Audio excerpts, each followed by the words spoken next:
hi everyone, I hope you're well. And I'd just like to take a few minutes of your time just to introduce myself, give a little bit of background about who I am, what I do, and some advice that hopefully you'll find useful as you transition from education into the world of work. So who am I? I'm Dan Reed. I head up digital and platform delivery over at Barclays. So I work within Barclays Card Business, which is the acquiring and payment side from business to business. In a nutshell, what I do is I manage teams that look after the Barclays Card Business website, marketing automation, which is all around email marketing and text marketing, and how do you automate those processes and that communication. And the last thing's around marketing technology. So once we've figured out what the right marketing technology is for our strategy, how do we bring that in? How do we, in simplistic terms, how do we plug the right wires into the right holes and get the most value out of it? So that's what I do. That's my day job. Also, I set up my own business in around August of last year, 2019, and that's called Career Dad.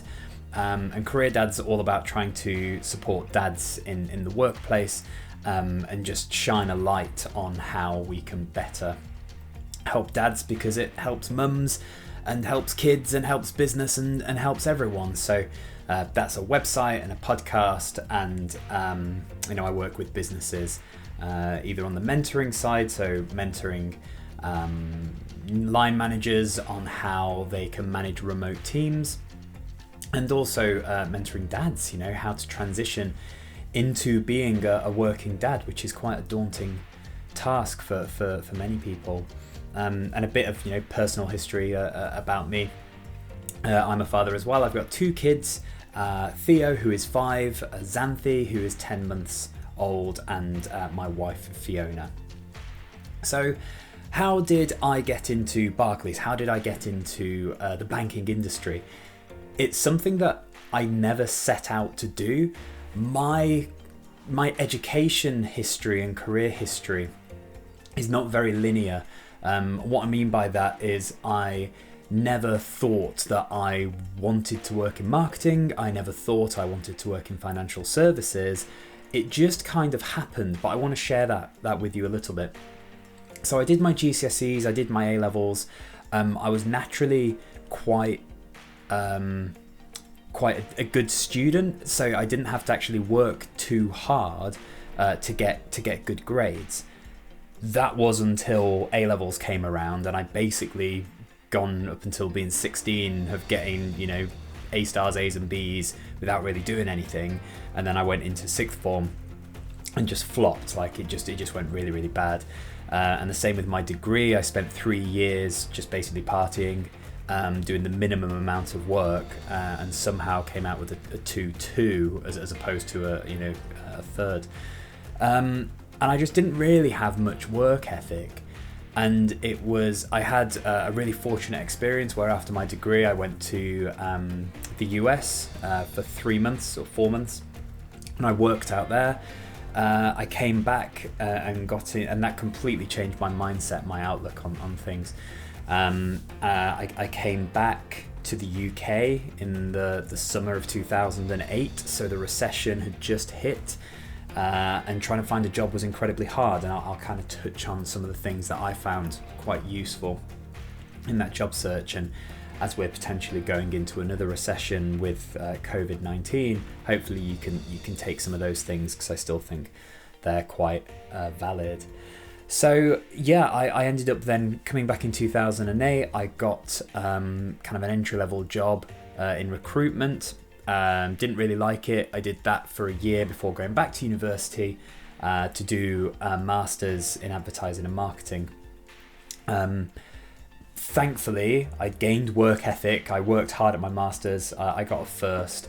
And then the real challenge began, which was trying to land an entry-level role without any real work experience. And again, I'll kind of touch on that, because I think it's potentially some of you will be in a similar situation.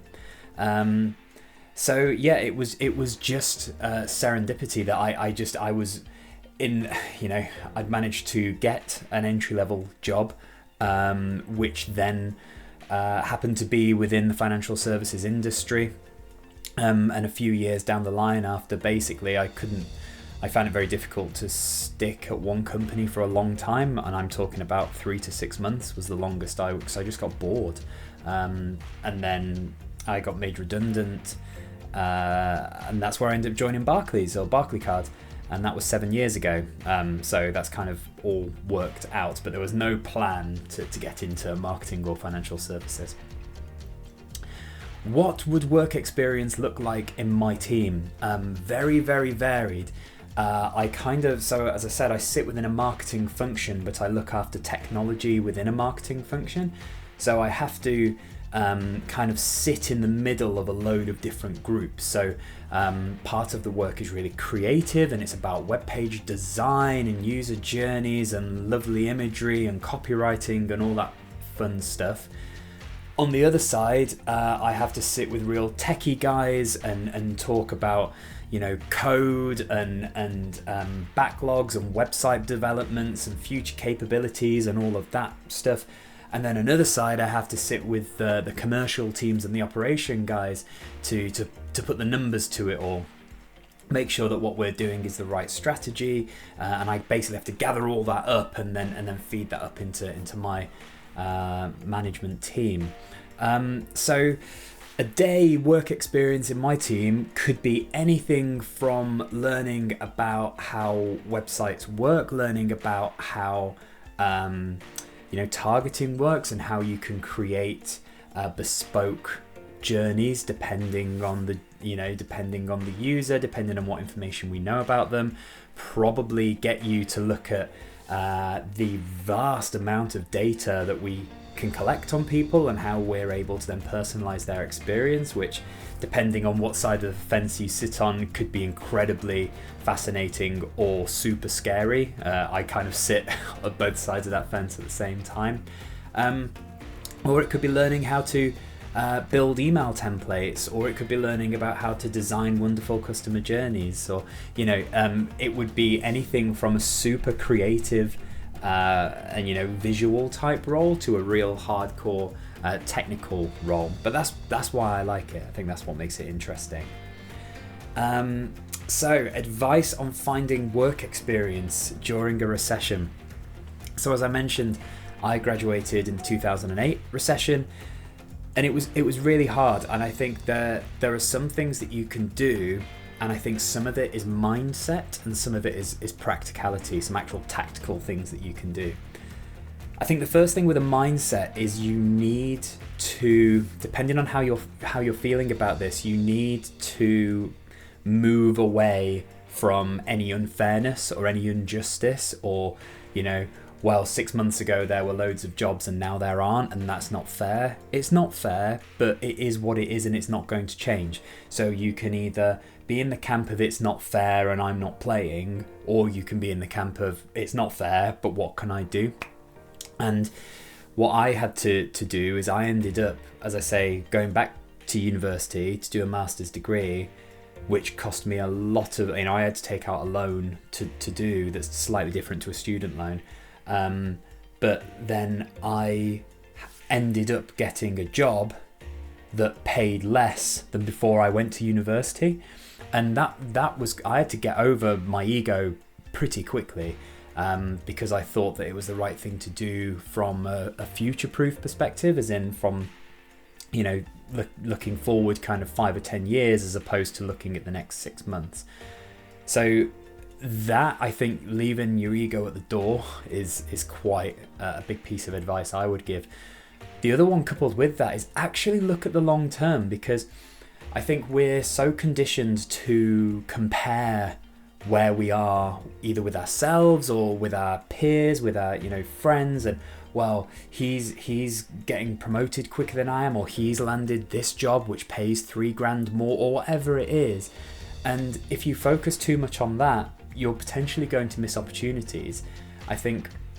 And if I could talk to myself kind of 10 or 15 years ago, the main advice that I'd be giving is I know it feels like you have to have this all figured out and be, quote, successful by the time you're 25, by the time you're 30, but you really don't. Because what? Because then what for the next 40 years, for the next 50 years? So I think that now is a real time to find out what it is you want to do, to explore, and to just cut yourself some slack. So I would be more focused on finding the companies that you want to work for because they resonate with you, than getting a job at something you care little about because it pays an extra $2,000 more.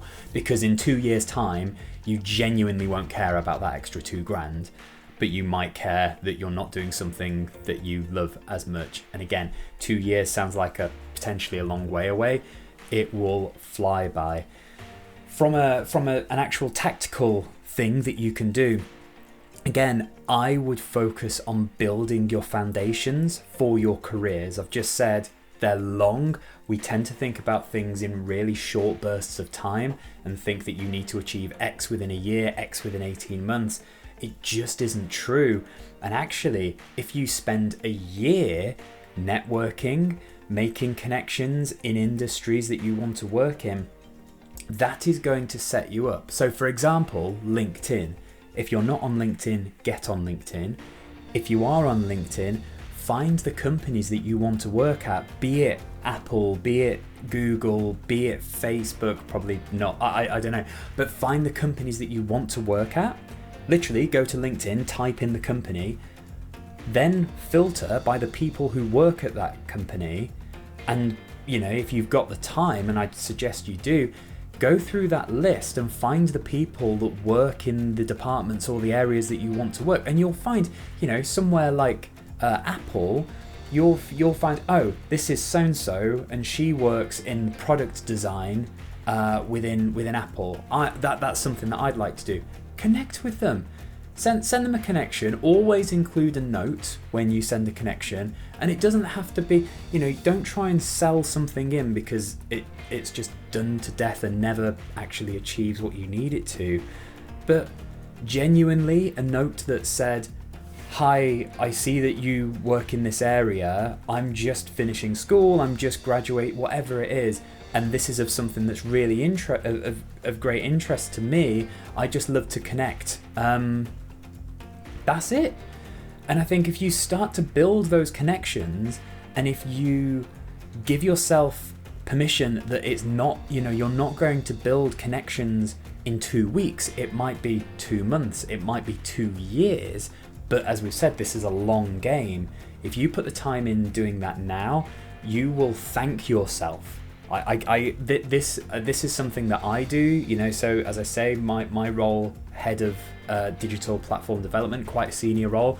This is still what I do. I read an article the other day that said, senior executives should not apply for jobs online. It's not about that. It's about networking. And I'd say everyone, it's about networking. So that's kind of my main advice, I think. As with any of this stuff, I spend a lot of time talking to students. I love mentoring, I love helping and connecting people where I can. So please do feel free to reach out to me if there's anything that I've said that you want to explore more, or if there's anything that I can help with. I would be more than happy to help where I can. Best of luck.